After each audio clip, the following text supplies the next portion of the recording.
کچھ بات تو ہے کہ مٹتی نہیں ہستی ہماری، کچھ بات تو ہے کہ مٹتی نہیں ہستی ہماری، صدیوں رہا ہے دشمن دور زماں ہمارا۔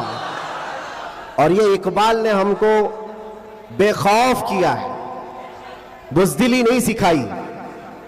اور خاص طور پر علماء اسلام اور طلبہ اسلام یہاں موجود ہیں، یہ کوئی نئی بات نہیں ہے جو کچھ ہم آج دیکھ رہے ہیں، یہ ہماری پرمپرا چلی ہے اور دستور ایسا ہی چلا ہے۔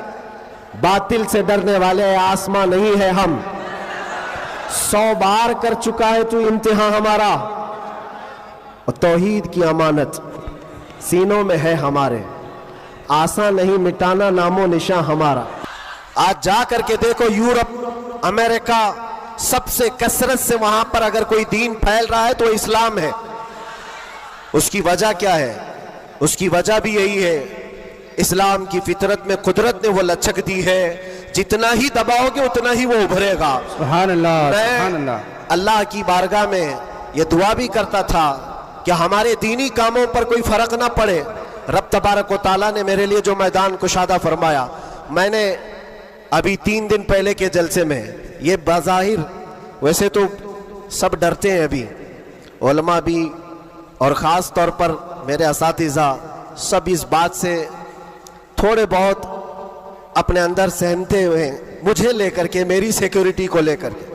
لیکن میرے عزیزوں، جو بولنے کے لیے اللہ نے مجھے زبان امانت میں دیا ہے، وہ جان بچانے کے لیے نہیں، دین بچانے کے لیے۔ کیا بات ہے، کیا بات ہے۔ سیدنا سرکار امام حسین رضی اللہ تعالیٰ عنہ کی بارگاہ میں بھی، میں پچھلے سال ماریرہ متحرہ میں تھا عرس کے موقع پر، اور ہمارے چاہنے والے بہت سارے موجود، خصوصیت کے ساتھ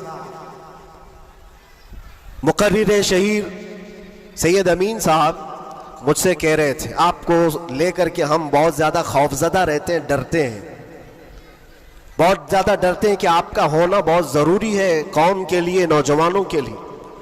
اس وقت میں نے یہ بات عرض کی تھی، سیدنا سرکار امام حسین کا امت میں ہونا کتنا ضروری تھا، واہ واہ۔ ان سے بڑھ کر کے تو کوئی ضروری تھا نہیں، باوجود اس کے سیدنا امام حسین نے عزیمت کا راستہ اختیار کیا اور کربلا کے میدان میں پہنچ گئے۔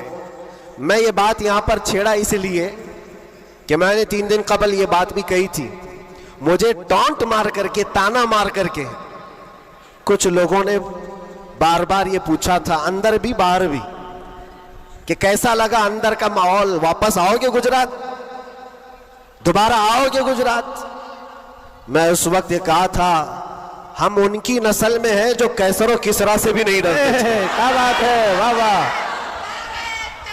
واہ واہ واہ۔ آپ کو پتہ ہے، آپ کو پتہ ہے اللہ تبارک و تعالیٰ کی یہ زمین، یہ رب ذوالجلال کی وسیع و عریض زمین، جس کو ہم نے ایک ہی جملے میں یوں کہا تھا، پائے مرا لنگ نیس زمین خدا تنگ کیا نیس۔ بات ہے، واہ واہ۔ ابھی تک تو اللہ نے مجھے لنگڑا نہیں کیا ہے، اور جب تک پاؤں سلامت ہے ہر زمین پر جائیں گے۔ اور کوئی بھی غیر قانونی کام اگر ہم کر رہے ہوں تو ڈرنا چاہیے، دیش کے خلاف، ملک کے خلاف، قانون کے خلاف کسی گتی ویدی میں، کسی ایکٹیویٹی میں ہم ملوث ہیں تو ڈر ڈر کر کے، سہم سہم کر کے رہنا چاہیے۔ الحمدللہ ایک بال برابر بھی ہمارے اندر ڈر اسی لیے نہیں آیا کہ ہم نے کبھی کوئی خفیہ پلاننگ نہیں کی ہے، جو بات کرنی ہے وہ ناموس مصطفیٰ کی، وہ 4 لوگوں میں بھی کہتے ہیں اور 4000 میں بھی کہتے ہیں۔ بے شک، بے شک۔ پہلی اب شروعات میں یہاں سے کرتا ہوں، اس لیے کہ آج اگرچہ میں 4-5 دن سے بیمار ہوں، لیکن اتنا مضبوط کرنٹ یہاں پر موجود ہے، کیا بات ہے، کیا بات ہے۔ اتنا مضبوط جو پورے بر صغیر کو کرنٹ سپلائی کر رہا ہے، بے شک، بے شک۔ اور یہ کرنٹ کا ٹرانسفارمر ایسا ہے کہ یہاں سے جو سپلائی ہوتا ہے وہ سیدھے بغداد سے آتا ہے، سبحان اللہ۔ اور یہاں سے جس کی تار جڑی ہے وہ بغداد سے مدینے پہنچتا ہے، بے شک، بے شک۔ اور جس کی تار کٹی ہے تو پھر وہ بے نور ہی رہتا ہے۔ میں آپ کو بتا رہا ہوں شروع کے دن تھوڑی سی بات کہوں گا، اس کے بعد میں اپنے موضوع پر آتا ہوں. آج سے تقریباً 3 سال گزر گئے ہوں گے. ہمارے ملک کا ماحول بڑا ہی عجیب ہو گیا تھا، جگہ جگہ گستاخیاں آپ سب نے بھی سنی اور دل محسوس کر رہ جاتا تھا. حالات بڑے پیچیدہ ہوتے چلے جا رہے تھے. اس وقت ایک پاکھنڈی جو بارگاہ مصطفیٰ میں بار بار بھونکتا تھا، جذبات ہمارے سن کر کے اتنے بے قابو ہوئے تھے. ہم نے کوئی منصوبہ بند یا پلاننگ کے تحت نہیں، ہمارے جذبے اور وجد میں یہ اعلان کیا تھا کہ بہت ہو گئے ان کے ساتھ مناظرے کرنا، ڈیبیٹ کرنا. آؤ میدان میں اترتے ہیں اور دیکھتے ہیں، تم بھی آگ میں کودو ہم بھی آگ میں کودتے ہیں. یاد ہوگا یہ جذبات میں، وجد میں اور حضور کی محبت میں کہی ہوئی بات تھی. ہم نے کوئی پلان نہیں کیا تھا، کہنا تھا کہہ دیا. اور وہ تو 40-50 لوگوں کے بیچ میں کہی ہوئی بات تھی. مہینے کے بعد پتا چلا کہ اس بات کو اللہ نے پوری دنیا میں پہنچایا. کیا بات ہے، واہ واہ. ہر جگہ ہر علاقے میں پہنچایا، اور جس کو پہنچنا تھا اس تک تو برابر پہنچی. کیا بات ہے، کیا بات ہے. اور پھر بعد میں ہم کو پتا چلا کہ ہم نے کتے کی دم پر برابر پاؤں رکھا ہے. واہ واہ واہ واہ. اب سنیے میں یہ بات کیوں چھیڑ رہا ہوں، آج یہ بات مجھے عرض کرنی کیوں پڑ رہی ہے. جذبات میں، وجد میں کہی ہوئی بات تو تھی، لیکن جب سامنے سے جواب آیا کہ ہاں ہم آنے کو تیار ہیں، تو پھر سوچنا بھی ہوا. اب میٹنگ بھی ہونے لگی، سب لوگ آنے بھی لگے، کچھ تو ہمیں ڈرانے بھی لگے، ڈرائے بھی تھے. کیا ہوگا تمہارا، اتنا بڑا اعلان کر دیو، جل جاؤ گے مر جاؤ گے تو کروڑوں مسلمانوں کا ایمان کیا ہوگا. بہت سارے معاملات تھے. میں اس وقت پھر سوچنے پر مجبور ہوا. میں نے میرے باپ کے لیے، میری ماں کے لیے، میرے خاندان کے لیے تو نہیں کہا، اس حق رسول کے لیے کہا جس سے روشنی تو سورج بھی پاتا ہے. بے شک. آہا. ہے خلیل اللہ کو حاجت رسول اللہ کی. سبحان اللہ، سبحان اللہ. اب دل میں یہ وسوسے بھی تو آتے، انسانی فطرت کا تقاضا ہے. گھبراہٹ بھی تھی. میں نے بہت بڑا اعلان تو نہیں کر دیا، کیا ایسی بات ہونا چاہیے نہیں ہونا چاہیے. اس پہ تو بہت سارے تبصرے بھی تھے. میں نے یہ باتیں کبھی کہی نہیں ہیں، اس لیے کہ حالات تھے، ہوئے، گزر گئے. لیکن میں نے کبھی کہا نہیں. آج اس لیے کہہ رہا ہوں کہ یہاں کرنٹ زیادہ ہے، کیا بات ہے. اس لیے کہہ رہا ہوں. اس وقت گھبراہٹ، وسوسے بھی، الگ الگ قسم کی باتیں، لاک ڈاؤن کا ماحول الگ، میرے گھر پر الگ پہرے بندی، یہ سارے معاملات میں جانتے ہو میرے عزیزوں، اس وقت جب کبھی گھبراہٹ کے شکار ہو کر، بے قابو ہو کر، ہم کچھ سوچنے کے لیے یا کچھ مشورے کے لیے ادھر ادھر نگاہیں اٹھاتے ہیں تو ہر کوئی ڈرا بھی رہا ہے، الگ الگ مشورے بھی دے رہا ہے. بڑی ہمت کے ساتھ مارارا متحرہ کے اس عظیم ٹرانسفارمر پر میں نے کانٹیکٹ کیا حضور امین ملت کی بارگاہ میں. میں نے عرض کیا کہ حضور بات ایسی ہے، ناموس مصطفیٰ کی بات ہے اور حضور کی عزت کی بات ہے. غریب ہے، فقیر ہے یہ آدمی، میرے پاس نہ علم کی دولت نہ میرے پاس عمل کی دولت. میں نے تو اعلان کر دیا اور میں جانا چاہتا ہوں دلی. آپ کیا فرماتے ہیں؟ بڑے بڑے پیروں کی بات الگ ہے میرے عزیزوں، سب کمفرٹ زون میں بیٹھنے والوں کی بات نہیں کرتا، بڑے شاہانہ کرسیوں پر بیٹھ کر کے لوگوں میں اپنا رعب جمانے والوں کی بات نہیں کرتا. اس عظیم مرد قلندر کا جواب آتا ہے، کہتے ہیں کہ بچے تو نے اپنے گھر کے لیے نہیں پکارا ہے، وہ میرے نانا جان کی بھی عزت ہے، پورے کائنات کی بھی، اللہ کے عظیم رسول کی بھی رسالت، نعرہ رسالت، برکاتی دولہا، برکاتی دولہا، محافظ ناموس رسالت، نعرہ تکبیر. واہ. بات یہیں پر ختم نہیں ہوتی کہ اگر کہہ دیا کہ تو نے اعلان کر دیا اچھی بات ہے، جاؤ اللہ تعالیٰ تمہاری حفاظت کرے گا، میں یہاں بیٹھ کر دعا کرتا ہوں. نہیں، اس عمر میں، ٹھنڈیوں کے عالم میں کہا کہ بیٹا تم وہاں سے نکلو، میں مارارا سے اپنی تبرکات لے کر دلی پہنچوں گا. واہ واہ واہ واہ واہ واہ واہ واہ.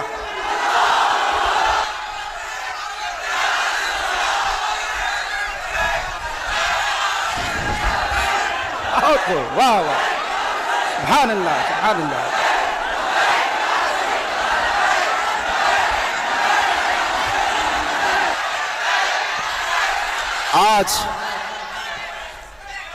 آج یہ بات اسی لیے عرض کر رہا ہوں، کیسے آقاؤں کا بندہ ہو رضا، بول بالے میری سرکاروں کے۔ سبحان اللہ سبحان اللہ۔ میں نے اس کے بعد فون رکھ دیا اور اس کے بعد سب سے کہا کہ اب کسی بات کی فکر نہیں ہے، اب ٹینشن نہیں ہے، اب کوئی فکر کی بات نہیں اور ڈر کی بات نہیں۔ پھر کہاں سے کس طرح کے تبصرے آئے مجھے آج وہ یاد بھی نہیں ہے، لیکن اتنی بات یاد ہے کہ اس وقت میرے ساتھ کوئی ایک عظیم شخصیت کھڑی تھی، ہم تو انتظار میں تھے اور گئے بھی تھے، لیکن تاریخ سب کو پتا ہے، میں اپنی تعریف کے لیے نہیں دہراتا یہ بات، میں اپنی بڑائی کے لیے نہیں دہراتا یہ بات، لیکن یہ حقانیت کو ثابت کرنے کے لیے میں کہتا ہوں، میں کیا ہمارے محلے کا 8 سال کا بچہ بھی اٹھ کر کے اعلان کرے میرا رب اس کی مدد فرمائے گا۔ بے شک۔ کیوں؟ اس لیے کہ وہ ناموس مصطفیٰ کی بات کر رہا ہے، وہ عزت رسول کی بات کر رہا ہے۔ عزیزان گرامی وقار، یہی بات حضرت نے یہ فرمایا تھا کہ جلسوں میں ساتھ میں رہنا، ہاں مقرر ہے یا پھر دیگر ماحول ہے، تو حضرت نے ایک جملہ ابھی 2 دن قبل فرمایا تھا کہ میٹھا میٹھا ہپ ہپ، کڑوا کڑوا تھو تھو، یہ تو نہیں ہو سکتا۔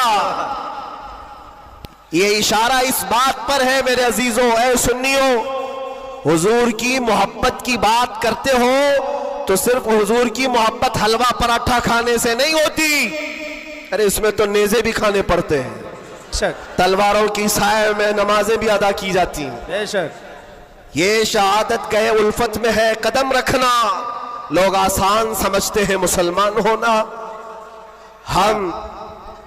میں یہ بھی نہیں کہتا کہ میں بہت بڑی تکلیف اٹھا کر کے آیا ہوں، نہیں، 8 مہینے گزرے کہ 8 سال گزرے، کوئی بہت بڑی تکلیف اٹھا کر کے تمہارے پاس آیا، میں نے کبھی اس چیز کا ذکر نہیں کیا اور نہ ہی شکایت کبھی کروں گا اس بات کی، اس لیے کہ تاریخ کی سچائیاں اس بات کی گواہی دیتی ہیں، وہ بڑے بڑے ائمہ اسلام جو رسول اللہ کی آل میں سے تھے، امام موسیٰ کاظم، ہم تو میرے عزیزوں گنہگار ہیں، ہماری بہت ساری خطائیں ہیں، وہ اہل بیت ائمہ اسلام جن کے گناہ نہیں، خطائیں نہیں، بغیر کسی قصور کے ظالم بادشاہوں نے 7 سال تک ان کو اندر قید میں رکھا ہے۔ امام محمد بن حسن عسکری 20 سال تک اندر رہے، کس کو کہتے ہیں 20 سال؟ پوری لائف گزر گئی۔ امام موسیٰ کاظم 7 سال کے بعد اندر زہر دے کر کے مارا گیا اور وہیں سے جیل سے جنازہ بھی نکلا۔ ان کی قربانیوں پر ہم کہاں لگتے ہیں؟ لوگ یہ بھی جو آج سمجھتے ہیں کہ بہت بڑا کام کر کے آئے، کوئی کہاں سے کیا لقب پکارے، غازی اسلام، نہ میرے عزیزوں، ابھی تو ہم خادم اسلام نہیں بن سکے، غازی اسلام تو بہت بڑی بات ہے، اور ہم اس بات کو آپ کے سامنے بار بار دہراتے اس لیے ہیں کہ آج سنیوں کو ہو کیا گیا ہے، چھوٹی سی چیز کو لے کر بہت بڑا سمجھنے لگ جاتے ہیں، بہت بڑا سمجھنے لگتے ہیں۔ یہ ابتدائے عشق ہے، آگے دیکھو ہوتا ہے کیا کیا، ستاروں سے آگے جہاں اور بھی ہے۔ تمہاری ابھی آزمائش آئی کہاں؟ ہمیں ابھی آزمایا کہاں گیا ہے؟ قرآن تو یہ کہتا ہے کہ ہم حسبتم ان تدخلوا الجنت ولما یأتکم مثل الذین خلوا من قبلکم مستهم البأساء والضراء وزلزلوا حتى يقول الرسول والذين آمنوا معه متى نصر الله الا ان نصر الله قریب۔ رب تعالیٰ فرماتا ہے کیا تم یہ سوچ کر بیٹھے ہو کہ تم سیدھے جنت میں چلے جاؤ گے اور تم کو ویسی تکلیفیں نہیں آئیں گی جیسے پہلے والوں کو آئی تھی؟ اور کیسی آئی تھی؟ قرآن کہتا ہے وہ زلزلوا، انہیں ہلا دیا گیا تھا، یہاں تک کہ رسول پاک نے اور ایمان والوں نے یہ کہنا شروع کیا اللہ کی مدد کب آئے گی؟ پھر رب تعالیٰ فرماتا آگاہ ہو جاؤ اللہ کی مدد قریب ہے۔ ہماری آزمائشیں کہاں آئی ہیں میرے عزیزوں؟ کون سی تکلیفیں، کون سی مصیبتیں؟ علماء اسلام کو آج اللہ تبارک و تعالیٰ نے ٹھاٹ باٹ سے رکھا ہے، ہر طرح کی سہولیات تمہیں آج ملی ہوئی ہیں، کون سی نعمت کی کمی مولا نے دی ہے؟ ہر چیز، تم قدم باہر نکالو کہ ساری سہولیات تمہارا استقبال کر رہی ہے. ہم یہاں اے سی میں دن و رات گزارنے والے ہیں, قالینوں پر سجدے کرنے والے ہیں, اور مرغ مسلم ہر دن کھانے والے ہیں. تمہیں کہاں پتا ہے ابھی کہ آزمائش کہتے کسے ہیں, تکلیفیں کہتے کسے ہیں؟ میں نے تو صرف ایک چکھ کر کے دیکھا ہے 8 مہینے میں, پھر اندازہ ہوا, چکھا ہے بس, چکھ کر کے آئے کہ 8 مہینے پتھروں پر انہوں نے سلایا تھا تو لگتا کیسے ہے, کیسے لگتا ہے. کھانا اور پانی کے لیے جو آج ہمارے ارد گرد لوگ ہاتھ دھلائیں, رومال دیں پوچھنے کے لیے, ہر چیز کی خدمتگار ہو, اور جب وہاں بدتمیز لوگ اور ظالم لوگ لائن میں کھڑے کر کے سوکھی روٹیاں دیتے ہو, تو پھر اندازہ ہوتا ہے لگتا کیسے ہے. یہ چھوٹی سی چیز ہم نے چکھ کر کے دیکھا ہے, وہ روٹیاں دیکھی جس سے انسان کا گلا کٹ سکتا ہے. میرے عزیزوں, یہ سب باتیں اس لیے عرض کر رہا ہوں کہ ابھی امتحان باقی ہے ہمارے. اگر ناموس مصطفیٰ کی بات کرتے ہو تو پھر ان سب چیزوں کے لیے تیار رہو, ان سب چیزوں کے لیے تیار رہو. اور ایک بات میں بتاتا ہوں, یہ باہر مجمع میں بیٹھ کر کے بات کرنا بہت آسان ہے, اور اندر تکلیفیں سہ کر کے پھر یہ بات کرو. میرے عزیزوں, کبھی کبھار گھبراہٹ ایسی ہوتی تھی, کچھ قیدی لوگ آ کر کہتے تھے کہ سچ میں اللہ ہے؟ ایسے سوال, اللہ ہے, سنتا ہے؟ اور اس وقت کوئی آیت ان کو بتانے میں بھی ہمیں ایسا لگتا. ایک قیدی سے میں نے کہا ان مع العسر یسرا, ہر تکلیف کے بعد آسانی اللہ کا وعدہ ہے. جھٹ سے اس نے کہا مولانا 16 سال ہو گئے, ابھی کب آئے گی وہ آسانی؟ ہمارے پاس کیا جواب ہے؟ یہ تکلیفیں سہ کر کے پھر آیتوں پر یقین کرنا, یہ بہت بڑے کمال کی بات. یہاں باہر بیٹھ کر کے جو تسلی کی باتیں کریں, میرے عزیزوں بہتوں کو ہم نے دیکھا ہے, بہتوں کو جان بھی دیں گے, گردن بھی کٹا دیں گے, بہت ساری باتیں ہیں.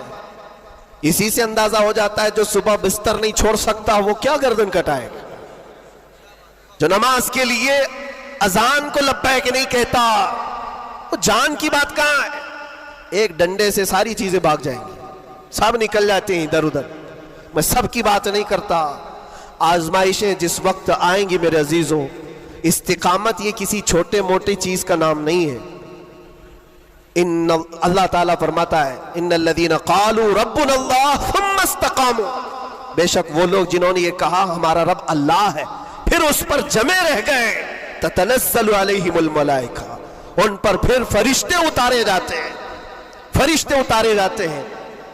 میرے عزیزوں, یہاں بڑی بڑی باتیں کہنے کے لیے میں نہیں کھڑا, بس اتنی بات کہوں گا کہ حالات کے تناظر میں جو آج تمہارے لیے سب سے بڑے چیلنجز ہیں, اس میں تمہیں کھڑے اترنے کی ضرورت ہے. تم صرف اپنے محلے کے نمائندے نہیں ہو, یہ جو سروں پر ٹوپیاں اور داڑیاں ہیں تمہارے چہروں پر, تم کسی مسجد کے ہی مصلی نہیں ہو, بلکہ پوری کائنات میں اللہ نے تمہیں خیر امت بنایا ہے. سب انسانوں کے لیے تم رہبر ہو, رہنما ہو. تمہارے اخلاق ہر کوئی آج دیکھ رہا ہے. تم ایمبیسیڈر ہو کس کے؟ رسول پاک کے. تم ترجمان ہو اخلاق رسول کے. اگر آج تم نہیں اٹھو گے اور یہ اخلاق نہیں دکھاؤ گے تو اس سے صرف تمہارے گھر کا نہیں, پورے دین اسلام کا, آگے آنے والی نسلوں کا بہت بڑا خسارہ ہے, بہت بڑا نقصان ہے.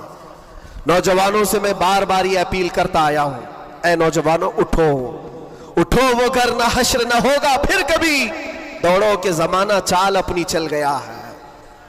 اور دہر میں اس میں محمد سے اجالا کر دو, قوت عشق سے ہر پست کو بالا کر دو. آج تمہارے صرف کھڑے ہونے کی دیر ہے. کس چیز کے لیے کھڑے ہونے کی دیر ہے؟ جب میں ایسی باتیں کرتا ہوں تو ہمارے جو رشتہ دار قلم کاپی لے کر بیٹھے ان کو لگتا ہے یہ جنگ کے لیے بلا رہے ہیں, ابھی تلوار بھالے نیزے کی بات کر رہے ہیں. میرے عزیزو, تمہارے لیے سب سے بڑا ہتھیار عشق مصطفیٰ ہے, عشق رسول ہے, محبت مصطفیٰ ہے. اور جب وہ کسی کے اندر آ جاتا ہے تو پھر اس کے اخلاق سے وہ نظر بھی آتا ہے, اس کے اخلاق سے وہ نظر آتا ہے. جاہل عاشق رسول نہیں بن سکتا. عاشق رسول علم کی طرف بڑھتا ہے, جاہل اور ایسا بدعقیدہ جو دعویٰ کرتا ہو حضور کے غلام ہونے کا، اگر اس کی زبان میں سچائی نہیں ہے تو وہ عاشق رسول ہے ہی نہیں۔ اللہ کے نبی صلی اللہ تعالیٰ علیہ وسلم نے فرمایا میرے غلاموں میں سے جتنے ہیں اگر کوئی منافق ہو تو منافق کے اندر دو عادتیں جمع نہیں ہو سکتی۔ حضور پاک صلی اللہ علیہ وسلم فرماتے ہیں دو عادتیں منافق کے اندر نہیں آ سکتی۔ وہ کون سی دو عادتیں ہیں؟ اچھے اخلاق۔ یہ اچھے اخلاق، یہ صرف ہنس کر کے ملنا اس کو اچھے اخلاق نہیں کہتے، وہ بہت لمبی اس کی ایک تشریح ہے۔ اچھے اخلاق منافق کے اندر نہیں آ سکتے۔ اور دوسری چیز اللہ پر توکل اور رسول کی ہر بات پر یقین، یہ منافق کے اندر نہیں آ سکتی۔ میں آپ سے پوچھتا ہوں اللہ رب العزت کی ہر بات پر آپ کو یقین ہے؟ رسول پاک کے ہر فرمان پر یقین ہے؟ بے شک بے شک۔ اگر یقین ہے تو یہ زبان سے بولنے کی بات کیا ہے؟ پھر تمہارا عمل کہاں ہے؟ اسی لیے سیدنا ابو بکر شبلی رحمۃ اللہ تعالیٰ علیہ سلسلہ قادریہ کے بڑے بزرگ ہیں، غوث پاک کے دادا پیروں میں آتے ہیں۔ آپ کہتے ہیں میری زندگی کا سب سے کٹھن سوال، سب سے مشکل سوال یہ ہے اگر کسی نے مجھ سے پوچھ لیا کیا تم حضور پاک صلی اللہ علیہ وسلم سے محبت کرتے ہو؟ وہ کہتے ہیں میرے لیے سب سے کٹھن سوال ہے، ابھی میں پوچھوں تو سب ہاتھ بھی اٹھائیں گے، سب اٹھا دیں گے۔ حضور پاک صلی اللہ علیہ وسلم سے محبت ہے یعنی سب چلا کے بولیں گے ہے، لیکن حضرت ابو بکر شبلی کہتے ہیں یہ میرے لیے اس کا جواب سب سے مشکل ہے۔ کہا اس میں کیا مشکل ہے؟ آپ فرماتے ہیں اگر نہ کہہ دیا تو ایمان چلا جائے گا، اگر نہ کہہ دیا تو ایمان چلا جائے گا، اور اگر ہاں کہوں تو میرے اعمال اس کے مطابق نہیں، جھوٹا پڑ جاتا ہوں، دل ملامت کرے گا، زبان سے تو رسول پاک کی محبت کی بات کرتا ہے، کہاں ہے تیرے عمل؟ عزیزان گرامی وقار، یہ دو عادتیں میرے آقا فرماتے ہیں منافق کے اندر نہیں آ سکتی، اچھے اخلاق اور اللہ اس کے رسول پر یقین کامل۔ یقین سے ہی تو عاری ہوتا ہے منافق، یقین اس کا ختم ہو چکا ہوتا ہے۔ یہاں ابھی لکی ڈرا شروع ہو جائے اور چیٹ پہ چیٹ ہوتے رہتے، ہر سال ہوتے رہتے، پھر بھی اس میں گھستے بھی رہتے۔ لاکھ کا 2 لاکھ بنانا ہے، ابھی دیکھو کتنے آ جائیں گے، اور کیسے کیسے چیٹر لوگوں پر یقین کرتے ہیں، اور 2-4 لوگوں نے بول دیا کہ نہیں میرا بھی ڈبل ہوا ہے، سب آ گئے، لائن لگ جاتی ہے، کئی 100 کروڑ کھا کر کے چلے جاتے ہیں، ان پر تمہیں یقین ہے؟ اور مصطفیٰ کریم صلی اللہ تعالی علیہ وسلم نے فرمایا تم صبح اپنی نیند کو چھوڑ کر، بستر کر چھوڑ کر، اپنے گھر سے وضو کر کے مسجد کی طرف نکل کر آئے، 2 رکعت نماز ادا کر لیا، حضور پاک صلی اللہ علیہ وسلم فرماتے پوری دنیا کی دولت سے زیادہ قیمتی ہے۔ سبحان اللہ سبحان اللہ۔ یقین ہے اس پر تو انویسٹ کرو، اگر حضور پاک صلی اللہ علیہ وسلم کی ہر بات پر یقین ہے تو انویسٹ کرو اس میں۔ آج یہی تو بات ہے، یہ سب سے بڑا چیلنج ہے، منافقت آنے لگ گئی ہے، بزدلی کہاں سے آتی ہے؟ اللہ اس کے رسول کی ہر بات پر یقین کامل ہو جائے بندے کو تو پھر وہ منافق نہیں رہتا، وہ ایمان والا ہوتا ہے، اور پھر مصیبتیں تو آئیں گی لیکن مصیبتیں اس کا کچھ نہیں بگاڑ سکتی۔ حضرت ابو ہریرہ رضی اللہ تعالیٰ عنہ کی حدیث ہے، فرماتے ہیں اگر مجھ پر 10 پہاڑ بھی نازل ہو جائیں، اتر جائیں، تب بھی میں خوف زدہ نہیں ہوتا، ڈر نہیں ہے مجھے۔ کہا کیوں؟ کہا قرآن کی ایک آیت میرے لیے کافی ہے۔ پوچھا کون سی آیت؟ فرماتے اللہ فرماتا ہے قُلْ لَن يُصِيبَنَا إِلَّا مَا كَتَبَ اللَّهُ لَنَا هُوَ مَوْلَانَا وَعَلَى اللَّهِ فَلْيَتَوَكَّلِ الْمُؤْمِنُونَ۔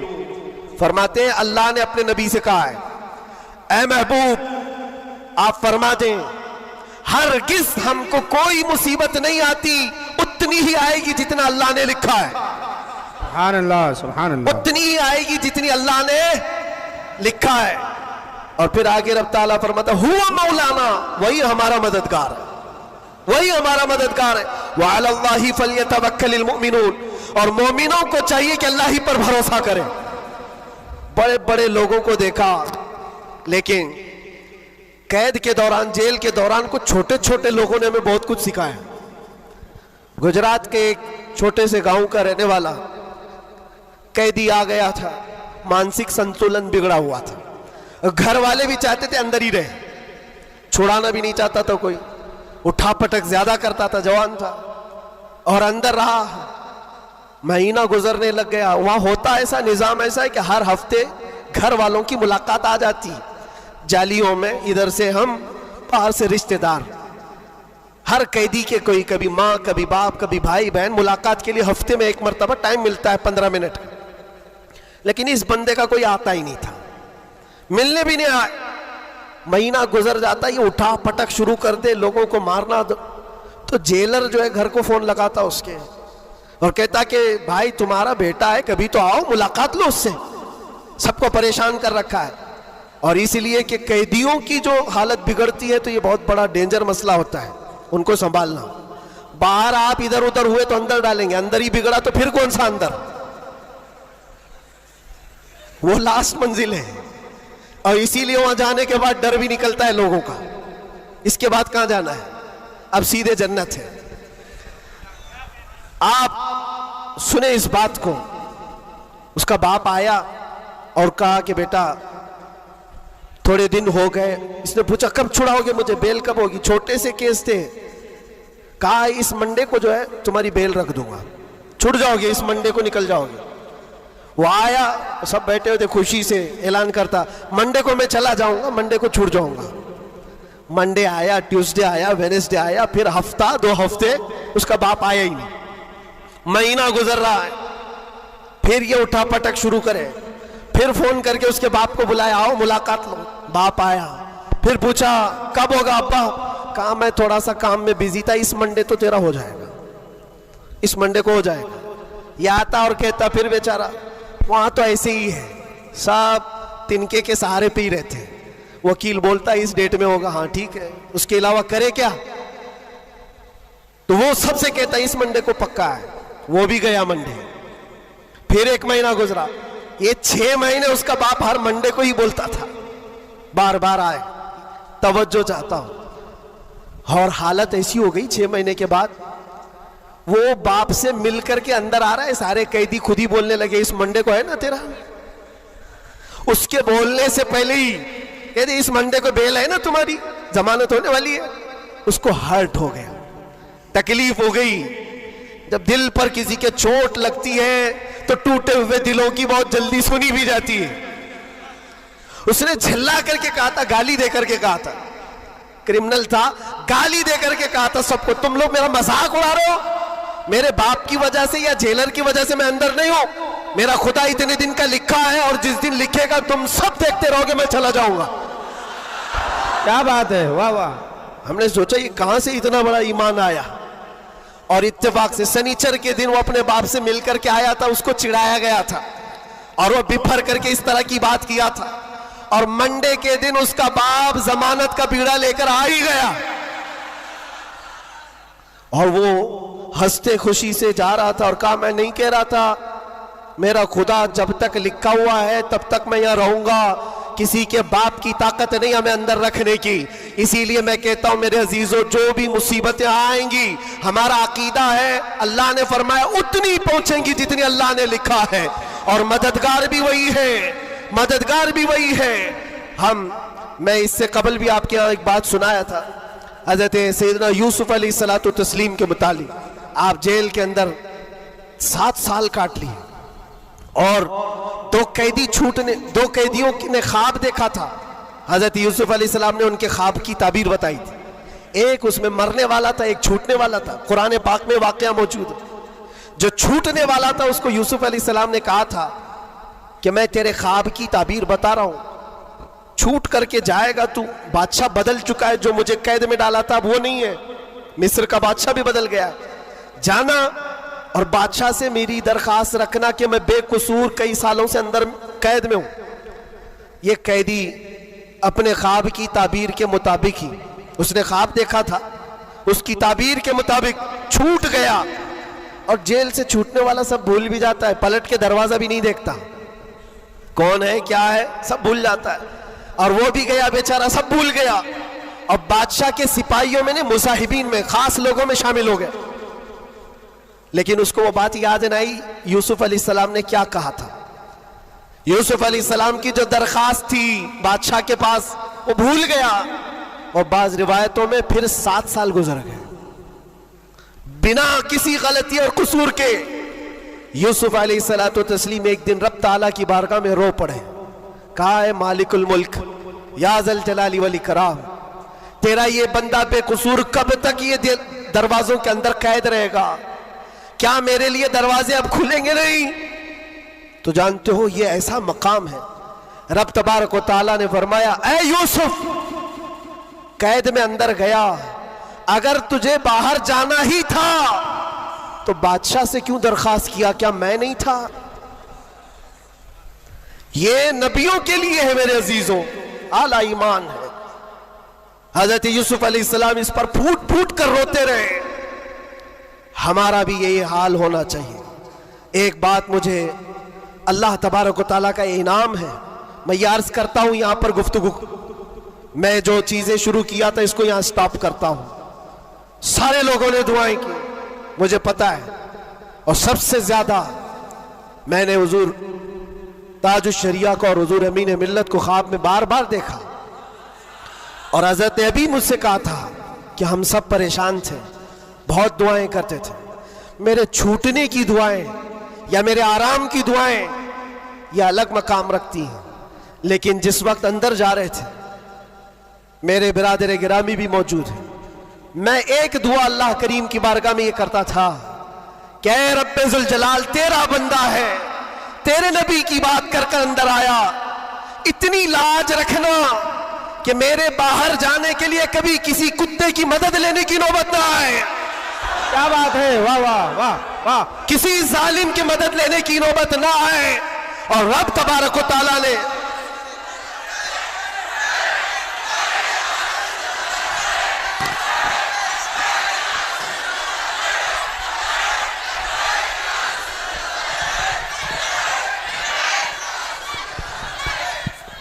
اس بات کی وضاحت بھی کر دوں، بہت بڑی ذمہ دار شخصیت موجود ہے، میرے الفاظ کا میں ذمہ دار ہوں جو کچھ کہہ رہا ہوں، اور لوگوں کو پھر یہ لگتا ہے یہ اتنا سب ہو جانے کے بعد پھر بھی کتا کہتے ہیں، یہ کتا کتا ان کی زبان پہ کیوں آتا ہے؟ میرے عزیزو یہ اب کوئی غیر قانونی بات نہیں، سپریم کورٹ کے جج نے بھی ہمارا ججمنٹ دینے کے وقت کہا تھا یہ کوئی ایسی بات نہیں ہے، ہیٹ سپیچ نہیں ہے، every dog has a day, ہر کتے کا ایک دن ہوتا ہے۔ ہم نے تو تھوڑا سا کہا تھا، انہوں نے بہت کہا ہے۔ تو یہ جو بھی میں کہوں گا اب سپریم کورٹ کے اعتبار سے کہوں گا، اور پھر میں ابھی تک تو کبھی وہ شعر کو دہرایا بھی نہیں، کیونکہ میں نے دیکھا ہے 5 سال کے 6 سال کے بچے سامنے کھڑے ہو کر کے وہی دہرا رہے ہیں، واہ واہ واہ، بلکہ میں نے تو یہ بھی دیکھا اندر قیدیوں کو جب بہت زیادہ تکلیف دیتا تھا کوئی تو کہتا تھا وہی بات، واہ واہ واہ، آج وقت ہے تمہارا، کیا بات ہے، ہر جگہ پر کھانا صحیح نہیں مل رہا ہے تو بھی وہ قیدی یہی پکار کر کہتے تھے آج وقت ہے، آج وقت ہے۔ میرے عزیزوں جتنا ہی تم دباؤ گے اتنا ہی وہ ابھرے گا، یہ ہم اپنی تعریف کے لیے اپنے گھر کے لیے نہیں بولتے، ہم نے کبھی کسی کمیونٹی کو، کسی خاص دھرم کو یا کسی خاص مذہب کو نشانہ بنا کر کبھی نہیں بولا۔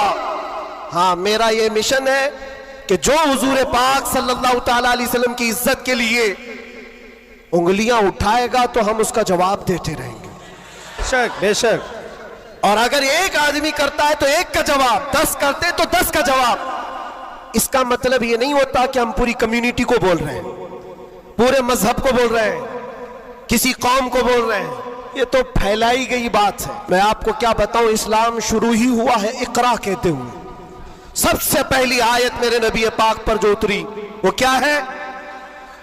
مسلمانوں اتنی تو بات یاد رہے، اقرا بسم ربک الذی خلق، قرآن کی سب سے پہلی آیت کیا ہے؟ بسم اللہ خانی کرائی گئی کہ نہیں کرائی گئی؟ تو پڑھے ہو نا، تو پڑھو اقرا بسم ربک الذی خلق۔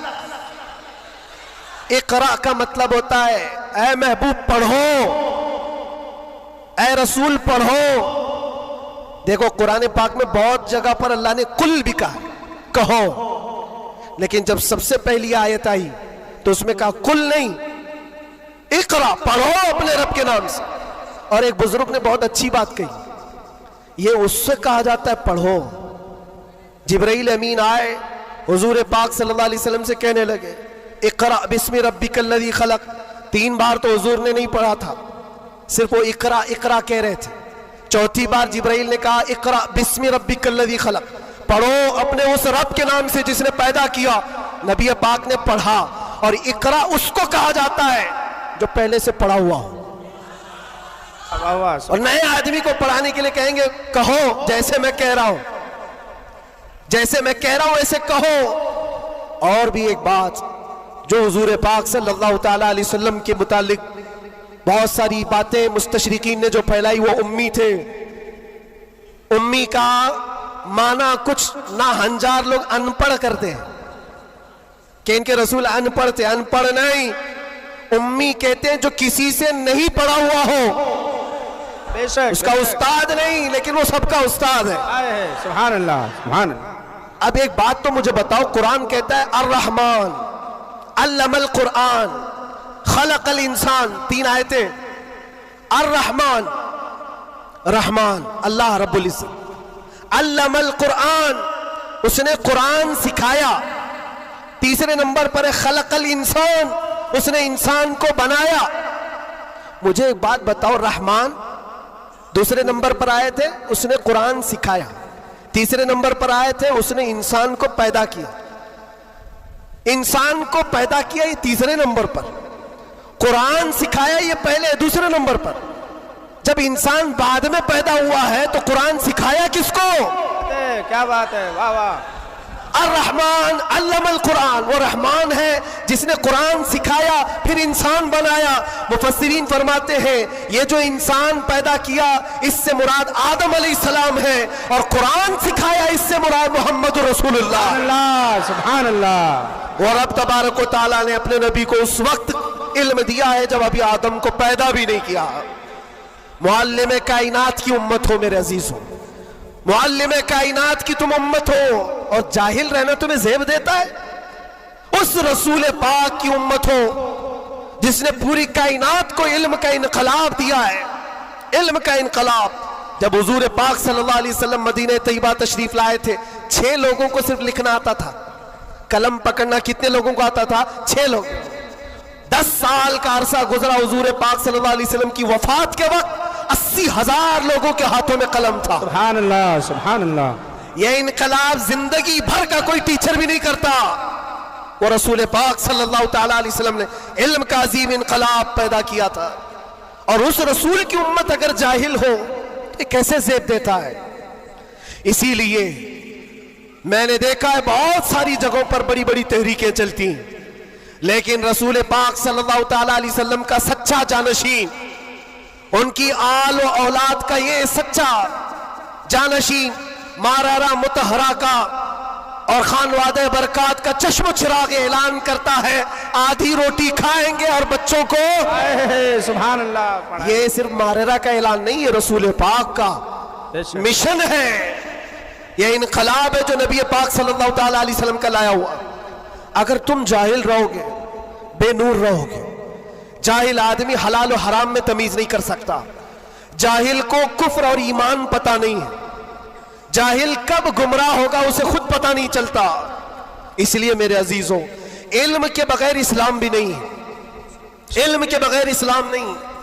آپ کو پتہ ہے دور جہالت کہا جاتا ہے اسلام سے پہلے والے دور کو، اور دور اسلام، اسلام کے بعد. اسلام اور جہالت تو اپوزٹ چیزیں ہیں، یہ کبھی ایک جگہ آ نہیں سکتی. آج امت کے اندر ہم دیکھ رہے ہیں کچھ لوگوں کو میں نے دیکھا اندر جن سے پوچھا گیا پہلا کلمہ کیا ہے تو آئیں ٹائیں کر رہے ہیں، نہیں پتا ہے. تمہارے نبی کون، یہ بھی نہیں پتا. ہم تو اس خوش فہمی میں چل رہے ہیں جمعہ میں بھیڑ ہے، جلسوں میں بھیڑ ہے، سب کی ٹوپی ہے، سب کو آتا ہوگا. کھنگالو تو کلمہ بھی نہیں آ رہا ہے. یوں ہی یہ مصیبتیں نہیں آ رہی ہے میرے عزیز، یوں ہی ہم کو ڈرایا اور دھمکایا نہیں جا رہا ہے. تمہارے اندر علم کی دولت ہو تو تم اپنے رب تبارک و تعالیٰ کی ذات پر یقین کامل کے ساتھ جیو گے. آج دلم الیقین کے ساتھ جو جیتے وہ جہالت کی وجہ ہے، جہالت ہے. اور جو جس طرح ہانکنا چاہے آج ہانک رہا ہے تمہیں. علم کی طرف آؤ، علم کی طرف. ہر بچے کو آج پڑھا لکھا ہوا ہونا ضروری ہے، ہر بچے کو. اور جب ہم علم کی بات کرتے ہیں تو کچھ لوگوں کو یہ لگتا ہے مولانا صرف مدرسوں میں لے جانے کی بات کرتے ہیں، مدرسوں میں لے جانے کی بات کرتے ہیں. علم صرف مدرسوں کی بات نہیں ہے. علم کو جو فرق کیا گیا ہے نا، یہ دینی علم ہے، یہ دنیاوی علم ہے. ابھی آپ سے میں پوچھوں دینی علم کیا ہے، دنیاوی علم کیا ہے؟ آپ یہی کہیں گے قرآن، حدیث، فقہ، یہ سارے دینی علم ہیں. سائنس، جغرافک، فزکس، کیمسٹری، یہ دنیاوی علم ہے. یہ غلط سوچ ہے، غلط کانسیپٹ ہے. دینی اور دنیاوی علم اس طرح سے فرق نہیں کیے جاتے. اگر آپ قرآن کا علم، حدیث کا علم، فقہ کا علم پیسہ کمانے کے لیے حاصل کر رہے ہیں تو یہ دنیاوی علم ہے، وہ دینی علم نہیں. مدرسوں میں بھی وہ دینی علم نہیں. اور سائنس پڑھتے ہو، جغرافی پڑھتے ہو، کیمسٹری پڑھتے ہو اللہ کو پہچاننے کے لیے تو یہ دینی علم ہے، یہ دینی علم ہے. تمہاری سوچ سے ہی دینی اور دنیاوی کا فرق ہوتا ہے، نہ کہ ڈپارٹمنٹ اور شعبے سے فرق ہوتا ہے. اس لیے جو بچے کالج میں یونیورسٹیز میں وہ اپنا کنٹینیو کریں، بڑھیں آگے. تم جس فیلڈ میں جانا چاہتے ہو، میڈیکل میں، انجینئرنگ میں، لا میں، جس چیز میں بھی جانا چاہتے ہو، نیت صرف یہ ہو جو قرآن نے فرمایا اقرأ بسم ربک الذی خلق. پڑھو وہی جو تمہارے رب کے نام سے. سبحان اللہ. وہ علم جو اللہ سے دور کرتا ہے وہ بڑا سا بڑا عالم ہو کر کے بھی وہ گمراہ ہے. اور وہ علم جو اللہ سے قریب کرتا ہے وہی علم نور ہے، وہی علم نور ہے. امام غزالی رحمۃ اللہ تعالی علیہ فرماتے صرف یہ مت سمجھو کہ میں علم کی بات کر رہا ہوں تو علم آنے کے بعد ٹوپی، جبہ، کپا، بڑا عالم نظر آنا چاہیے. نہیں، علم جب کسی کے پاس آتا ہے تو سب سے پہلے اخلاق لاتا ہے. سچا علم اگر کسی کے اندر آئے اخلاق لاتا ہے، پھر وہ اللہ تعالیٰ کی ذات پر یقین لاتا ہے. کیونکہ قرآن کہتا ہے انما یخشی اللہ من عبادہ العلماء، علم والے ہی اللہ سے زیادہ ڈرتے ہیں. امام غزالی فرماتے ہیں وہ عالم جو اپنے علم کو اس لیے استعمال کرتا ہے کہ دنیا میں کچھ پیسے مل جائیں اور سیٹھوں کے پاس جاتا ہے، مالداروں کی جیب پر نظر رکھتا ہے، فرماتے وہ اس مکھی سے زیادہ غلیظ ہے جو پخانے پہ بیٹھتی ہے. بلکہ وہ کہتے ہیں وہ عورت جو اپنا جسم بیچتی ہے اس سے بھی زیادہ یہ غلیظ ہے، کیونکہ وہ جسم بیچتی ہے اور یہ ایمان بیچتا ہے. علم جو سچا علم آتا ہے وہ اخلاق اور توکل لے آتا ہے. اس لیے آپ سے میں یہ کہنا چاہتا ہوں کہ علم کا مطلب صرف دوڑ بھاگ یہ نہیں ہے. کوئی بھی کالج مل جائے، کوئی بھی یونیورسٹی مل جائے، کوئی بھی مدرسہ مل جائے، تمہارا ٹارگٹ یہ ہونا چاہیے وہ علم مجھے ملے جو مجھے میرے رب کی پہچان دلائے، مجھے میرے رب کی پہچان دلائے. اور جب اللہ رب العزت کے نام سے کوئی شروع کرتا ہے میرے عزیزوں بڑے بڑے انقلابات آتے ہیں، بڑے بڑے انقلابات آتے ہیں. یہ آج دنیا چھپا چھپا کر رکھ رہی ہے. ہمارے دامن میں علماء کی کمی نہیں رہی اسلام میں کبھی. یہ تو جاہل آج ہوئی ہماری قوم، ورنہ دنیا کو کیا نہیں دیا ہے علماء اسلام نے.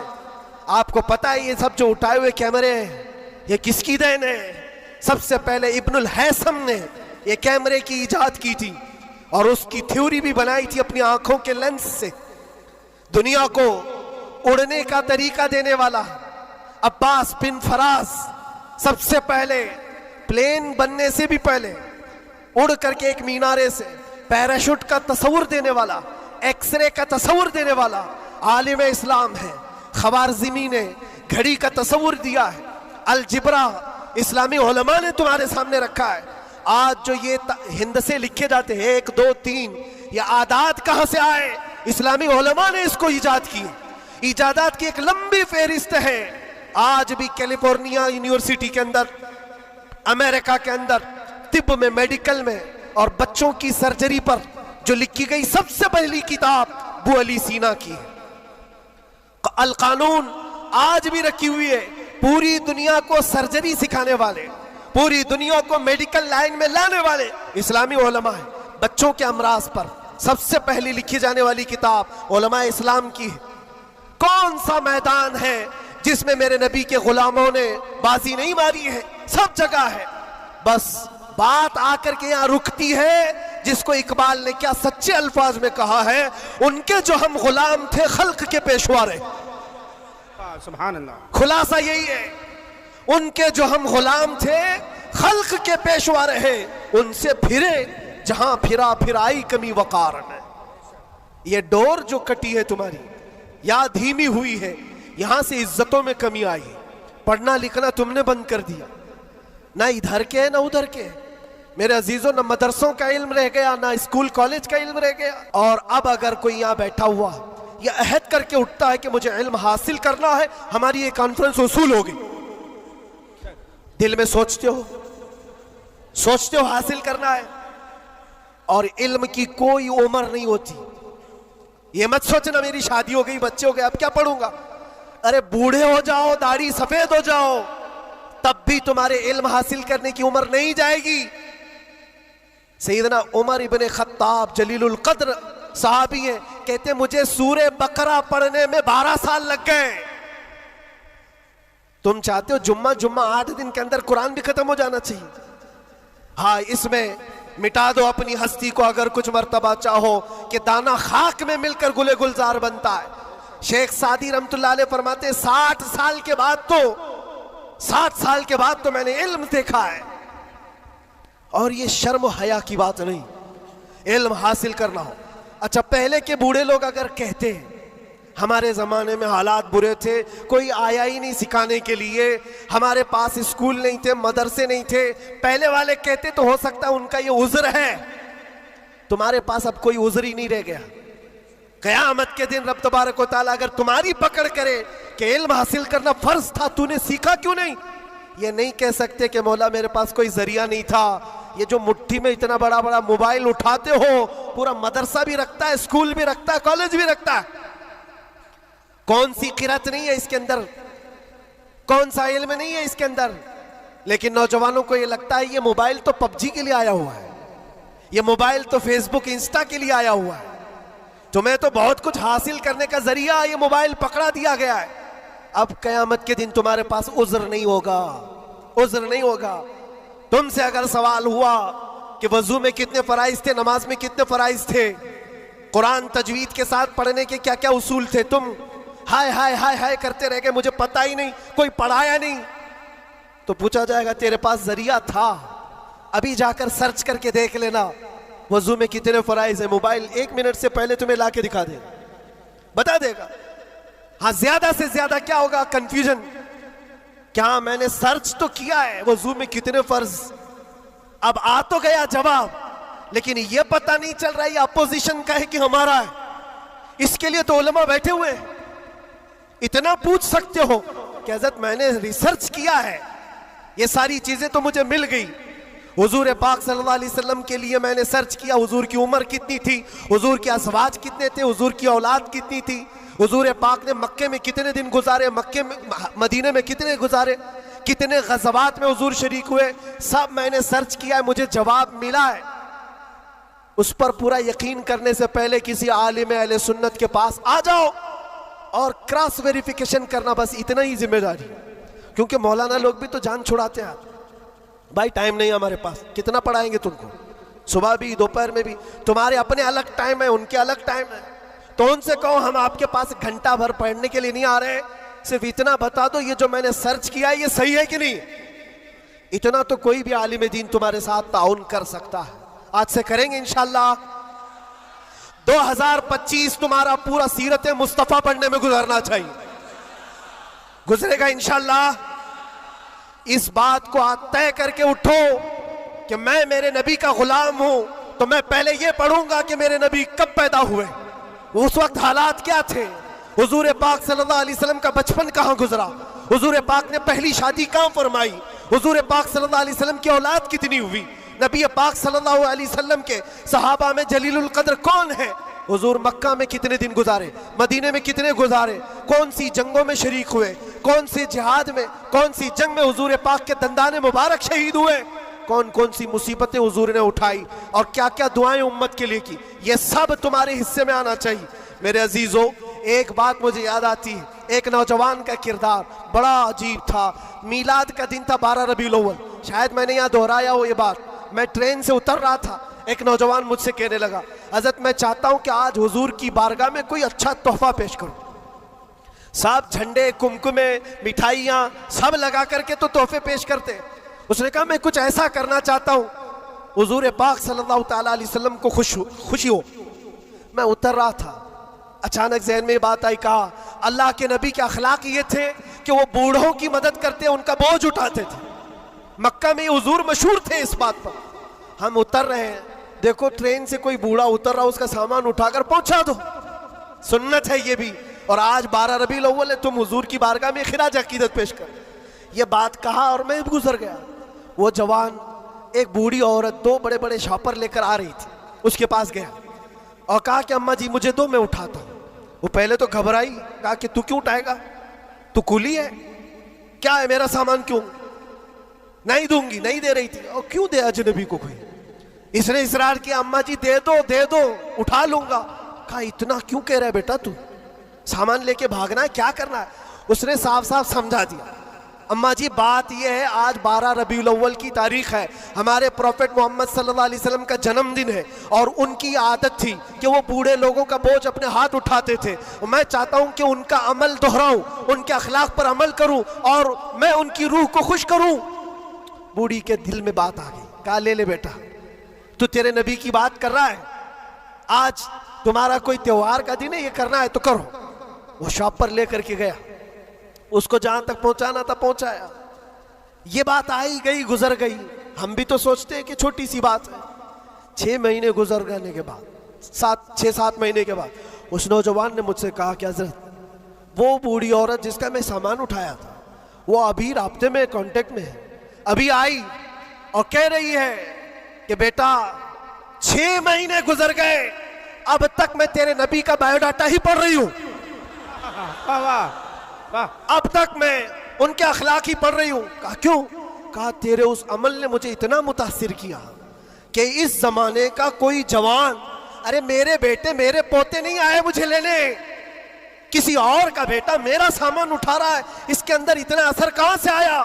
اور جب تو نے بتایا یہ تیرے نبی کے عمل ہے، میں نے سوچا کہ اس نبی کو کیوں نہ پڑھوں۔ پڑھتے پڑھتے میں اس مقام پر پہنچ گئی، بتاؤ تیرا نبی کہاں ہے، میں بھی جاؤں غلامی میں شامل ہو جاؤں۔ واہ واہ واہ واہ، سبحان اللہ۔ تمہارے اخلاق سے انقلاب آ سکتا ہے، تمہاری عادات سے انقلاب آ سکتا ہے، لیکن جب تم خود سیرت نہیں پڑھنا چاہتے تو دنیا تو پھر یہی تانے دے گی کہ آتنکوادی ہیں، یہ دہشت گرد ہیں، ان کے منہ پر تھپڑ مارنے کا طریقہ یہی ہے۔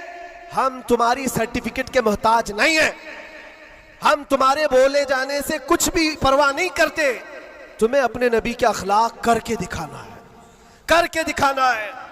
نفرت نہیں، حضور پاک صلی اللہ تعالیٰ علیہ وسلم سے اگر محبت ہے تو اٹھو اور علم کو عام کرو، اور حضور کی سیرت پڑھنے کے بعد تمہارا دل کشادہ ہو جائے گا، ذہن وسیع ہو جائے گا، سوچنے کی طاقت بڑھ جائے گی۔ اس لیے کہ سن سن کر کے ماننا اور ہے، جان کر کے ماننا اور ہے۔ جب سمجھ جاؤ گے تو روز عشق بڑھتا چلا جائے گا۔ آپ چاہتے ہو میرے نبی پاک کی محبت اور آئے؟ چاہتے ہو حضور کا عشق اور بڑھے؟ صرف اور صرف یہ ہے کہ حضور کو پڑھنا شروع کرو، سیرت پڑھو، اور اتنا گم ہو جاؤ، اتنا گم ہو جاؤ کہ پھر تم مسکرا بھی دو یا چلنے پھرنے لگو تو دنیا پکار کر کہے گی اس کے اندر سے مدینے کی خوشبو آتی۔ کیوں؟ پڑھنے والا اسی میں ملبوس ہو جاتا ہے۔ 3 گھنٹے فلم دیکھ کر کے یہاں ناٹک کرنے لگتا ہے آدمی، کیوں؟ اس لیے کہ انسان کی فطرت ایسی ہے، جو دیکھتا ہے وہ کیچ کرتا ہے اور اسی طرح کرنے کی کوشش کرتا ہے۔ اور جب بار بار حضور کی سیرت پڑھو گے، دنیا میں بات ویسی کرو گے جیسے میرے نبی کرتے تھے۔ اللہ تبارک و تعالی اس آنے والے سال کو ہم سب کے لیے خیر و برکت والا سال بنائے، بلاؤں اور مصیبتوں سے اللہ ہم سب کو نجات رکھے، اور اس پورے سال کو اللہ تعالی ہم سب کے ایمان اور عقیدے میں جلا عطا کرے۔ پھر کہو گے آئی نئی حکومت، سکہ نیا چلے گا، عالم میں رنگ بدلا صبح شب ولادت۔ مصطفیٰ کریم صلی اللہ علیہ وسلم کے عاشقوں کے لیے یہ سال ہرا بھرا ہو جائے۔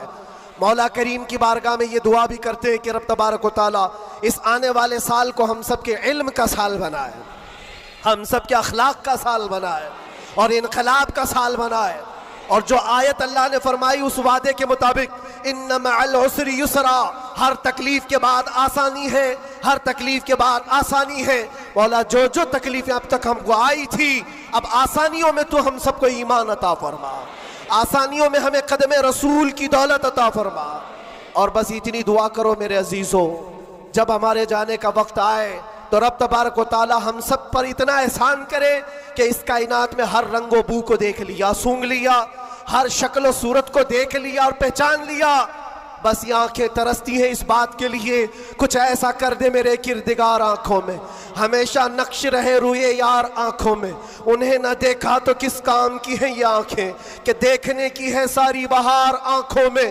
رب تعالیٰ کی بارگاہ میں دعا کرو، مولا تیرا یہ بندہ تجھ سے آج یہ التجا کرتا ہے، اس نئے سال کی برکت میں دنیا مٹھائیاں تقسیم کر رہی ہے، ہمیں انعام میں تو دیدار رسول عطا فرما دے۔ اس آل رسول کی برکت سے مولا مرنے سے پہلے ہمیں زیارت مصطفیٰ نصیب فرمائے، وہ شکل و صورت مصطفیٰ جو آنکھوں میں بس جائے تو دنیا کا حسن ہیچ ہو جائے۔ مولا کریم ہم کو اس حسن کا پرستار بنائے، اس حسن کا عاشق بنائے۔ عزیزان گرامی وقار، آخری باتیں یہ، خاص طور پر یہ نئے سال کی جو رات ہے، جا کر کے یہاں سے کوئی عیاشی کے اڈے پر نہیں جانا، کبھی کوئی گناہوں کی طرف نہ جائے، ورنہ تمہاری یہ ساری محفل فضول ہے۔ تم نے سال کا آخر بھی اللہ کے ذکر میں بنایا ہے اور سال کا شروع بھی اللہ کے ذکر میں ہے۔ ہو سکے تو کل روزہ رکھ لینا، جس کو طاقت ہو رکھ لینا، نفل ہے، تاکہ سال کی ابتدا اللہ کے اس روزے سے ہو اور اللہ کریم اس روزے کی برکت سے ہم سب کا پورا سال اچھا کرے۔ یہاں سے کوئی اڈوں پر تو نہیں جائے گا انشاءاللہ، کوئی اگر جا بھی رہا ہو تو اس کو روک لینا۔ آج کی رات دنیا عیاشیوں کے اڈے سجائی ہے، رات بھر یہاں پر شراب عام ہو چکی ہوگی، زنا اور کلب اور بار سب سج گئے ہوں گے، لیکن کیا یہ تمہارے لیے اللہ کا احسان اور انعام نہیں ہے کہ ان کروڑوں میں سے اللہ نے اٹھا کر تمہیں اپنے گھر میں بٹھایا؟ اور ایک بات یاد رکھو، ایک بات یاد رکھو، مجھے کسی سے ملنا ہے تو دن میں مل لیتا ہوں، ٹائم کب دیتے ہیں؟ دوپہر میں آ جاؤ، شام میں آ جاؤ، لیکن کوئی خاص ہوتا ہے تو ہی رات کے 12 بجے ملتا ہے۔ بہت رات میں خاص لوگوں سے ہی ملنے کا موقع نکالا جاتا ہے، ورنہ تو سب کو ٹرکا دیا جاتا ہے۔ میرے عزیزو، رات کے 12 بج رہے ہیں اور رب تعالیٰ تمہیں اپنی ملاقات کے لیے یہاں بلایا ہے، یہ بخشش کے لیے بلایا گیا ہے، یہ رحمت کے لیے بلایا گیا ہے، تو یہاں سے جھولیاں بھر کر کے جاؤ۔ اور دعاؤں کی قبولیت کے لیے مستجاب الدعوات شخصیت ہمارے پاس ہے، رسول پاک صلی اللہ تعالیٰ علیہ وسلم کی آل موجود ہے، اور یقیناً آج کی محفل پر میں دیکھ رہا ہوں یہ جو رنگ جمع ہوا ہے، یہ جو بھیڑ ہے، یہ ضروری نہیں صرف انسانوں کی بھیڑ ہے، تم تو پہچانتے بھی نہیں کتنے اللہ کے فرشتے آتے ہیں محفلوں میں، تم جانتے بھی نہیں، یہ رب تبارک و تعالیٰ کی رحمت کے فرشتے آتے ہیں۔ اور یہ محفلوں کو ہلکا نہ لو میرے عزیزوں، یہ محفلیں ہلکی نہ سمجھو، یہاں سے بخشش کے وعدے ہوتے ہیں، کتنوں کی دنیا بدل دی جاتی ہے، کتنے تو یہاں سے توبہ کر کے اٹھتے ہیں، کتنے تو علم کا عہد لے کر کے جاتے ہیں، اور باقی رہے جو حالات، اس سے ڈرنا نہیں ہے، جمے رہنا ہے، کھڑے رہنا ہے، اور ناموس مصطفیٰ پر کسی سے سمجھوتا نہیں کرنا ہے، اور کوئی غیر قانونی کام بھی جذبات میں آ کر کے اچھل کود کرنے سے نہیں ہوتا، ہوش و حواس کے ساتھ، ہوش و حواس کے ساتھ۔ حضور پاک کی محبت صرف اور صرف جوش سے نعرے لگانے کا نام نہیں ہے، ہوش و حواس کے ساتھ کھڑے ہونا اور دنیا کو جواب دینا۔ ہم بھی جو یہ بولتے ہیں، لوگوں کو ایسا لگتا ہے صرف جوش میں بولتے ہیں، یہ صرف جوش میں بولتے ہیں، ہاں بولتے تھے لیکن اب ہوش میں بھی بولتے ہیں، ہوش میں بھی بولتے ہیں، اور ڈر کر کے نہیں، بلکہ اس لیے کہ حضور پاک صلی اللہ تعالیٰ علیہ وسلم کی امت کی خدمت